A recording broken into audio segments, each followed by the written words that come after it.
In today's video, I'm going to show you how to cut up big 4-foot circles with the Milescraft Circle Jig. Here we go. Hello, my name is Tyler Carroll and I will be your woodworker today. Okay, welcome back to another video. Alright, I have a previous video on this Milescraft Circle Guide kit. I'm not going to go over a lot of the stuff I went over in the previous video, but I'll link that video in the description. It'll have like how you set the router up on the jig and everything else like that. So if you see me do stuff in here that you don't understand, you might want to go back through and watch the first video. It gives a complete setup of it. I go in pretty good detail on it. And yeah, I just want to say that first. But today we're going to be setting up for cutting out big circles. This is a 4-foot circle. That's what we're cutting up today. You're going to need some safety tools, earmuffs. I like this 3M one with the pink mask in it, with the pink little filters. These seem to work better for particulates versus, the black filters for fumes. That's kind of what these ones are made for. Safety goggles like that, ones that are all sealed in and everything. And then I also like to wear a face shield like that, just because when the dust comes up, it kind of keeps everything from going into the other stuff. It's just me, just what I like. It seems to work better, and I find myself having to clean less stuff off of that, with the face shield on. So just something I learned that I like to do. So it works for me. All right. Yeah, let's go outside and cut this thing up. Okay. Okay, so this is a piece of 3/4 MDF. It's 49 inches this way and then 48.5 that way. It's pretty much a sheet that I cut in half. So we'll set the circle jig up on it. Now in the video before, I showed you how to set the circle jig up for smaller circles. Right now I'm setting it up for bigger circles, so the hole will be towards the edge of the rail right here. You want it facing outward. Okay, so let me get that line back up in there.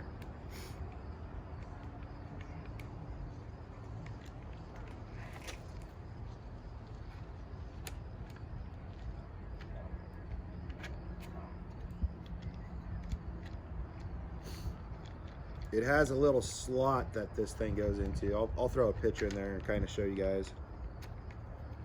Okay, so that's lined up there.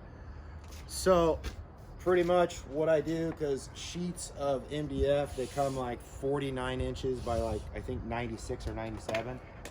So with it being 49 inches this way, I measure a 1/2 inch off of each side. And then that way, when I go around it, like, so there's a mark a 1/2 inch in right there and a mark a 1/2 inch in right there. So to get 48 inches, I'm going to make sure the blade is outside, the router blade is outside of that line. And when that is right there, then the cut should be on the outside of that line, or, perfect with it. So it should give me exactly 48. What I do to measure my center point is I come over here and I do, half of 49, which is 24.5. And then since this is roughly 48.5 this way, I come and I mark it at about 24.25. So that mark right there is 24.25. And so I'll put a big old circle right there. So basically my line that comes this way and my line that would come that way, this is where they would intersect at. So for the cut that I want, this is where I know I want to mount my center point at, if that makes sense. So we're taking a 1/2 inch off of here, and since this is 48.5, we're only taking like a 1/4 inch off. So it's going to be really close on this side, and there should be some left on this side. Now this is the pivot pin that this jig is going to pivot on. So I'm going to drill a little pilot hole for it right now. And where is my drill? My drill's over there.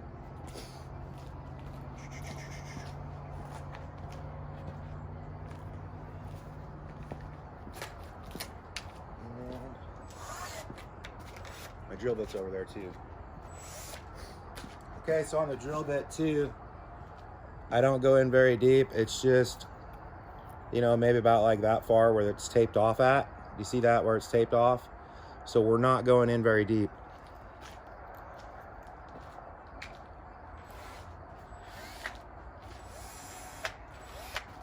Okay, so I'm gonna drill right here, right where my center point is at. And I'll bring it in down here and I'll zoom in and show you guys everything.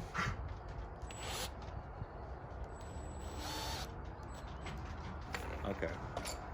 And so I already have the screw in the pivot pin. So I'm gonna stick the pivot pin down in here and then just tighten it up.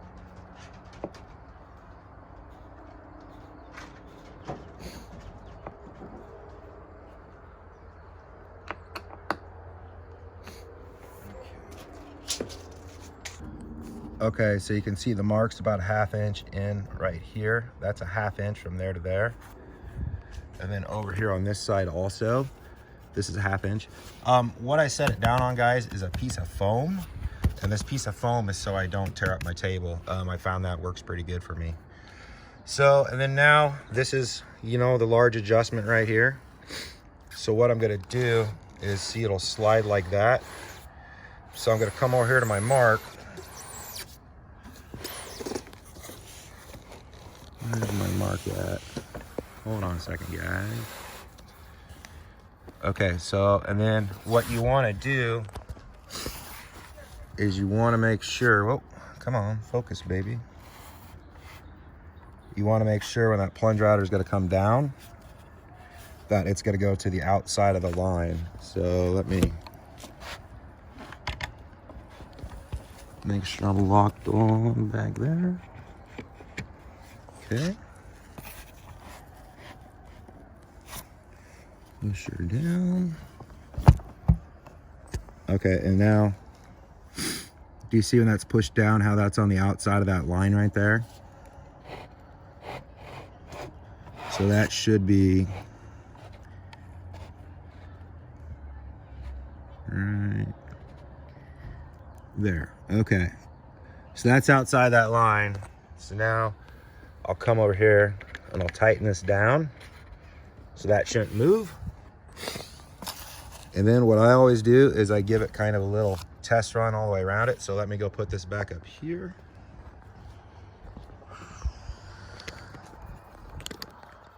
And I'll give her a little test run around and make sure that it goes, and it goes all the way around, and you know, it's the same on that side over there.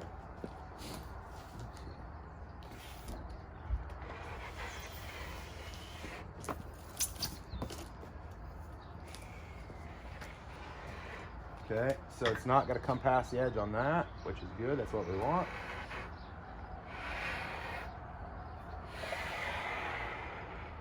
And over there, it's outside of that line. Perfect. And that's right on it.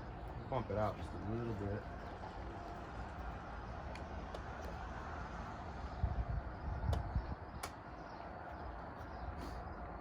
Okay. Go back here and check this one.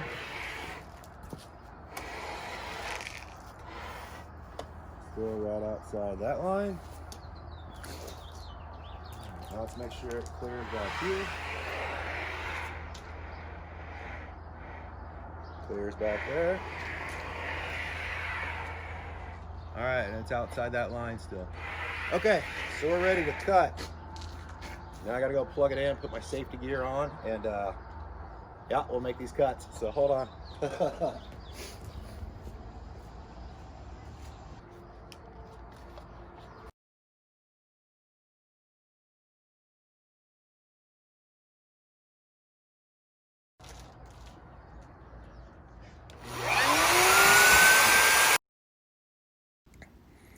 Okay, and since this is 3/4 MDF, you're gonna want to make 3 passes with it. So right there you can see I made the first pass, and see how much it kind of took out of it. I slowed that down for you guys. Here I come around, you know, and then boom, second pass, go down a little bit lower. And then as I come by here again, you'll see it again, how much lower it's gone. I'll slow it down and you can see it. This is like at like 3 or 4 times speed, guys. I kind of speeded this up pretty quick, but you can see right there that, you know, it's down deeper yet. And then now we're back to, you know, 3 to 4 times speed. And then coming around for the third and final pass. This one, I must have went, you know, a little bit deeper on the second pass, because you're only supposed to go about 1/4 inch each one. and this one felt like I was only cutting about 1/8 inch of the stuff. But yeah, so that's what you're supposed to do, is 1/4 inch each pass. That's why there would be 3 cuts on a 3/4. But okay, just wanted to show you that so you guys could see that.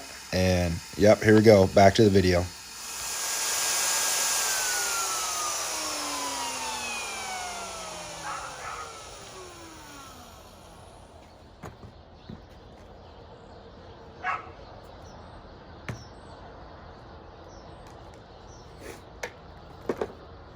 Okay.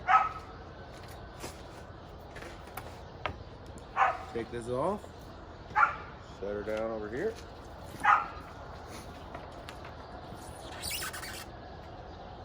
Unclamp it.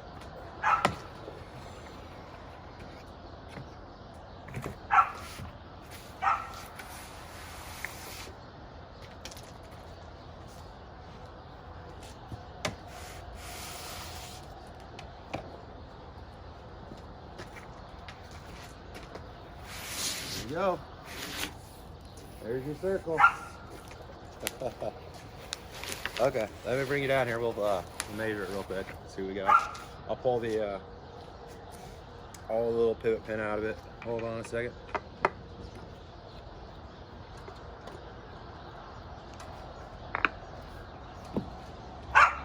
Sophie.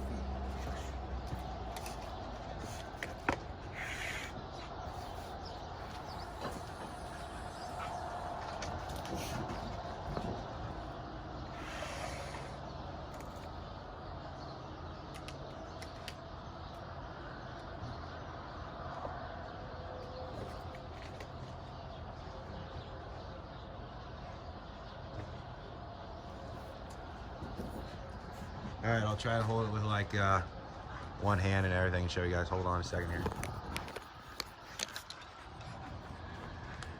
Okay, so there's my center mark. See the center mark right there?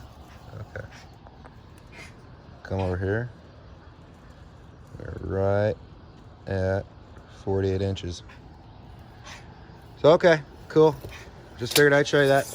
All right, there you go. Now you got that. And then here's that pivot pin too, like I said, you know, that it sticks out so far. And then I'll take some pictures of this thing so you guys kind of understand that. I guess what I'm trying to say on this thing is, like, this deal can kind of go in both ways. And when this hole is set up out here, like out that way, that's for the bigger setup. When it's turned around, you know, like this, going in this way, that's for the smaller setup. And what I mean by the eye is it has, like, see that little metal thing in there? That has got to line up just perfect with this rail, or it won't, you know, engage or whatnot. So, okay, just thought I'd show you that and tell you that. But there's a 48-inch circle for whoever wanted to see it. So, okay, all right. Bye-bye, guys. Okay, everybody. Thank you for tuning in to the video. I appreciate you watching. Like I said, I'll link the first video. It'll be in the card at the end of this video. So that'll take you back to the first one so you can kind of understand everything. Other stuff going on. Check my website. I've got some new products coming. I'll try to have a blog listed up about this thing with all the stuff that you need, you know, for the people that like to read about it or want like a printout. Try to have that done here in a few days. Yeah, so there you go. That's how you cut a 4-foot circle. Okay, everybody. Bye-bye. Thanks for tuning in. Talk to y'all later. Okay, so now you guys kind of know how to cut the bigger circles out. So when we go to make the cradle board video, you'll kind of have the gist of it if we do, you know, like a giant cradle board. So, okay. All right, there you go. Thanks for watching. I'll talk to y'all later. Happy arting. Bye-bye.